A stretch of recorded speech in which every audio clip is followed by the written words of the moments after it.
অনেকে বলে কোরআন দামি নাকি আমার নবীজি দামি। কোরআন বলে নবী যখন মক্কায় আমি কোরআন তখন মক্কায় চলে গিয়েছি, নবী যখন মদিনায় আমি কোরআন তখন মদিনায় চলে গিয়েছি, নবী যখন রাস্তায় আমি কোরআন রাস্তায় চলে গিয়েছি, নবী যখন বিছানায় আমি কোরআন বিছানায় চলে গিয়েছি।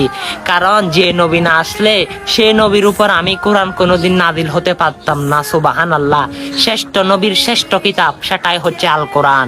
শুধু আমার রসুলকে সে শ্রেষ্ঠ কিতাবটা দিয়েছে। সুবহানাল্লাহ।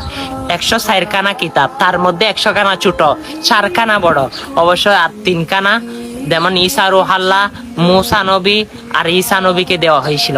আল্লাহ আল কোরআন শ্রেষ্ঠ কিতাবটা দিয়েছে আমার রসুলকে। সুবহানাল্লাহ।